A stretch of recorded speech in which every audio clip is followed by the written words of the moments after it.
Do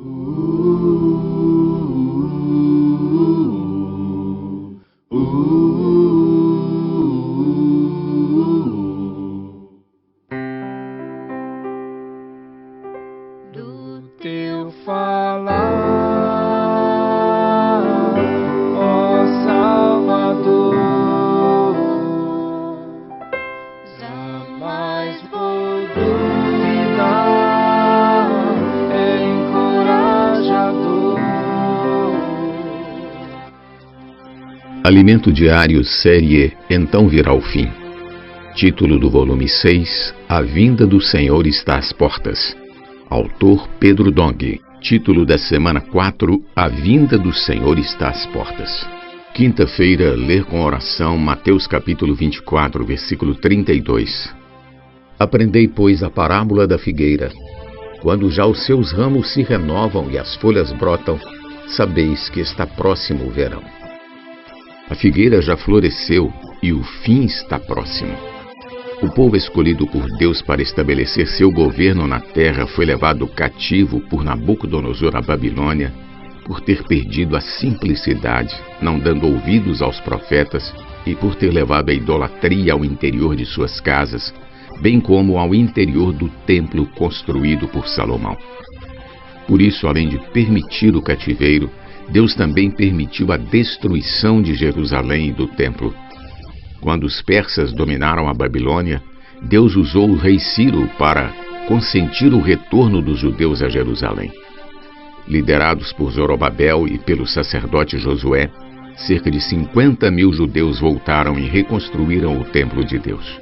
Contudo, mesmo depois da reconstrução, não houve paz. Tempos depois, o rei sírio Antíoco Epifânio profanou esse segundo templo, colocando nele uma estátua do deus grego Zeus. Esse templo foi também destruído pelo general romano Pompeu. Mais tarde, Herodes o Grande, pouco antes do nascimento de Jesus, reconstruiu o templo, fazendo uma série de modificações que o tornaram mais imponente que os templos anteriores. Uma das modificações foi a construção de um grande muro de arrimo que hoje é chamado de Muro das Lamentações. Esse é exatamente o templo que foi elogiado pelos discípulos enquanto estavam com Jesus, o qual disse que dele não ficaria pedra sobre pedra. E isso realmente aconteceu, quando no ano 70 o general romano Tito entrou em Jerusalém, destruiu a cidade e o templo e expulsou dali os judeus. Foi assim que se iniciou a diáspora judaica, a dispersão dos judeus por várias regiões da terra. Ao longo de todo esse tempo, eles passaram a viver por complacência em outros países, sujeitando-se a todo tipo de perseguição e humilhação, seja política, religiosa ou étnica, pois mesmo longe de sua pátria original, procuravam manter suas tradições e religião sem se misturar com as culturas locais. O auge dessa perseguição aconteceu na Segunda Guerra Mundial, quando os nazistas liderados por Hitler exterminaram 6 milhões de judeus. No final do século XIX, surgiu o sionismo, um movimento que lutava pela repatriação do povo judeu para sua terra.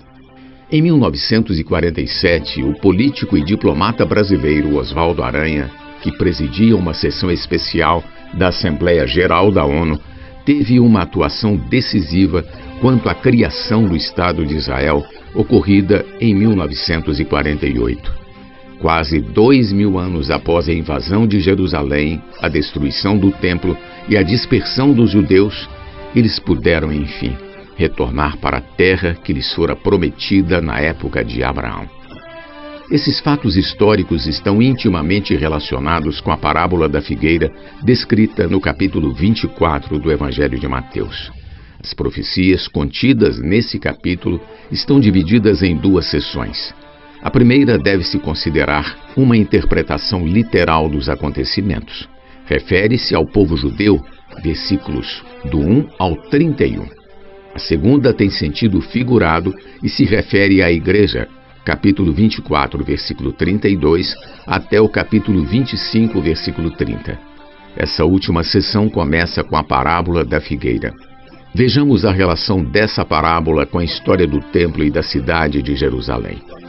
Aprendei, pois, a parábola da figueira. Quando já os seus ramos se renovam e as folhas brotam, sabeis que está próximo o verão. Capítulo 24, versículo 32. O sentido do verão aqui não é literal, por isso requer uma interpretação espiritual. Os discípulos haviam acabado de perguntar a Jesus sobre o sinal de sua vinda e o final dos tempos. Ele respondeu com a parábola da figueira. Pelo fato de não dar frutos, a nação de Israel, representada por essa árvore, foi amaldiçoada. Capítulo 21, versículo 19, e passou por um longo inverno, que durou do ano 70 até o ano 1948, quando foi restaurada. Incrível! O cumprimento dessa profecia na história do povo judeu aconteceu em nossos dias. Em Canaã, quando as figueiras renovam seus ramos e novas folhas brotam, anunciam de fato o início do verão. Para os judeus, o verão representa a restauração do reino de Israel, mas para nós na igreja representa a segunda vinda de Cristo. Querido leitor, o Estado de Israel já foi estabelecido e se tornou uma grande potência econômica e militar. A figueira floresceu. Mais folhas novas estão brotando, portanto, não é hora de relaxar. É hora de nos colocar como os trabalhadores da 1/10 hora e estar vigilantes.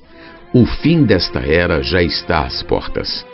Pergunta de hoje: qual a relação da história do Estado de Israel com a profecia de Mateus capítulo 24, versículo 32? Jesus é o nosso Senhor. Do teu falar,